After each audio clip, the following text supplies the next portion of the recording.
Guys, स्वागत है आपका एग्ज़ाम अड्डा क्लासेस में। चैनल को आपने सब्सक्राइब ना किया हो तो सब्सक्राइब कर लें और बेल आइकन प्रेस कर दें और वीडियो को ज़्यादा से ज़्यादा शेयर कर दें, जिससे और भी कैंडिडेट्स को इसका लाभ मिले। और वीडियो आपको पसंद आए तो आई होप आपको पसंद भी आएगा और इसको लाइक भी कर दें। आज हम पढ़ेंगे गाइस बीएस ब्लूम्स टैक्सोनॉमी।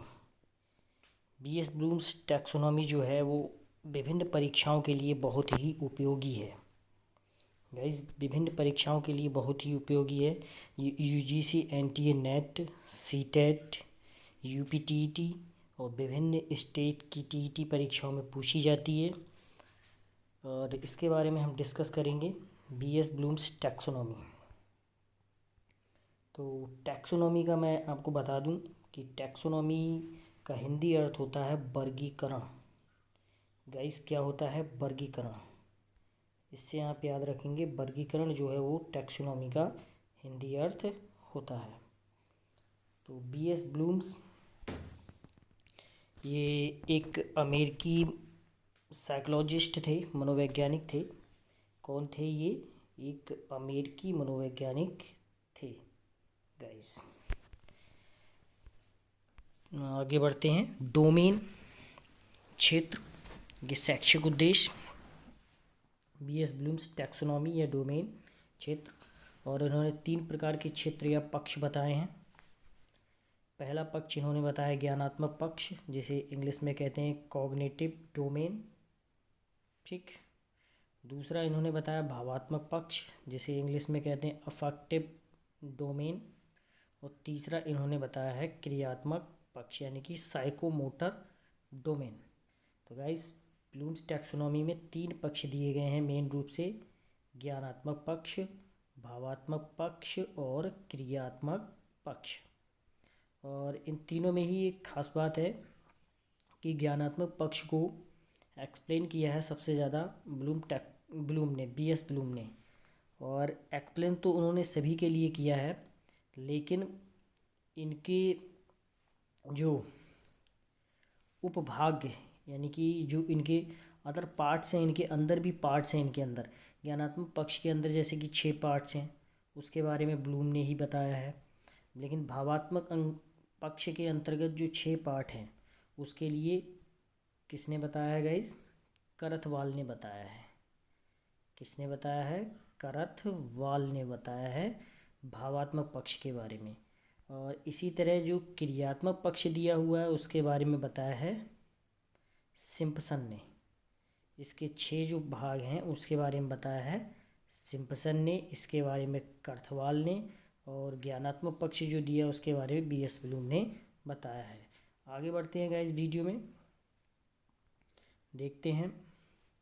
तो इसमें हम निम्न स्तर से, यानी कि निम्न स्तर से उच्च स्तर की ओर बढ़ते हैं। सबसे पहले देखेंगे बीएस ब्लूम के जो कॉग्निटिव डोमेन यानी संज्ञानात्मक पक्ष है, उसके अंदर के 6 भाग कौन कौन से हैं। तो सबसे पहला भाग इसमें दिया है ज्ञान। गाइस, क्या है? ज्ञान। जैसे कि किसी भी बच्चे को आप सिखा रहे हैं तो आपने उसको पढ़ाया 2 1 जा 2, ठीक, यानी कि 2 एकम 2, और 2 दूनी 4, यानी 2 2 जा 4। ये आपने किसी बच्चे को पढ़ाया, लेकिन ये उसे ज्ञान है कि 2 एकम 2। जैसे कि उसे ज्ञान है कि ए फॉर एप्पल होता है, ठीक, ये उसे ज्ञान है। ये आपने उसको ज्ञान करवाया, इसका उसे ज्ञान हो गया, ठीक। लेकिन उसे गाइज ये पता नहीं चल रहा है कि सेब कैसा होता है, क्या है। या उसे जैसे हमने पढ़ाया 2 एकम 2 या 2 1 जा 2, आपने उसे ये पढ़ाया, लेकिन उसे ये पता नहीं चल रहा है कि 2 की हम 1 से गुणा करेंगे तब भी 2 आएगा। मतलब ये उसे नहीं है, इतना उसे ज्ञान है।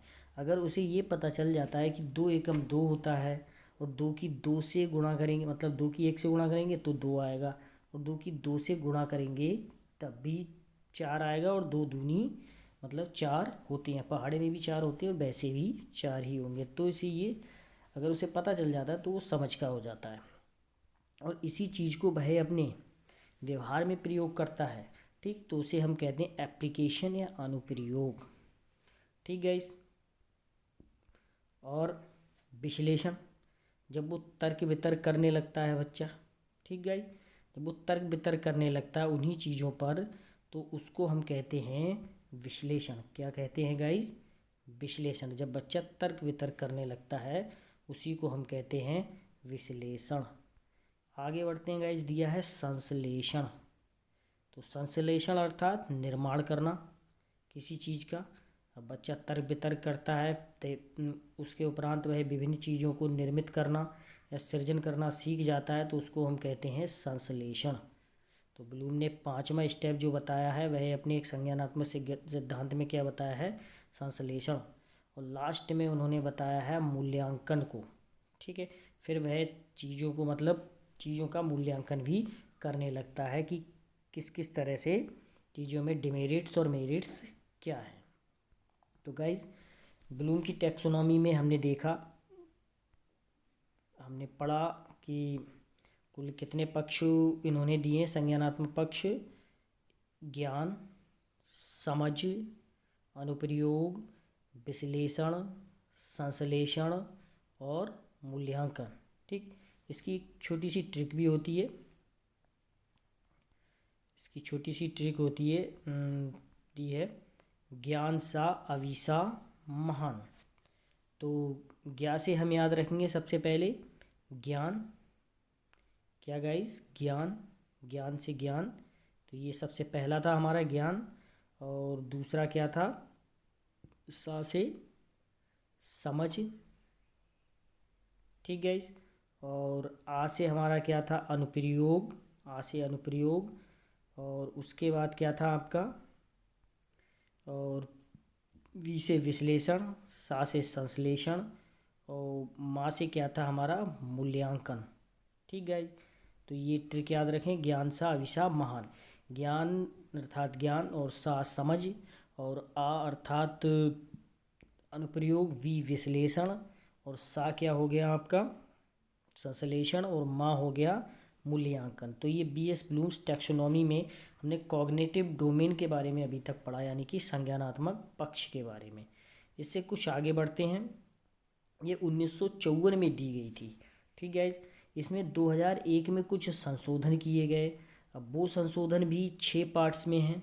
तो वो 6 पार्ट्स कौन कौन से हैं, आइए उनके बारे में पढ़ते हैं। तो 2001 में क्या था कि याद करना, वही ज्ञान को मतलब अलग नाम दे दिया, याद करना। नंबर 2 वही रहा समझना, ठीक, यानी कि समझ। प्रयोग वही रहा, अनुप्रयोग विश्लेषित करना वही रहा। इसमें ये चेंज कर दिया इन्होंने, नंबर 5, ठीक। जो नंबर 5 पे था वही 6 पे पहुंच गया, और जो 6 पे था वही 5 पे, यानी कि यहाँ होना चाहिए था नंबर 5 पे संश्लेषण। वही संश्लेषण को इन्होंने नाम दे दिया निर्माण करना, और वही नंबर 6 पे पहुंचा दिया।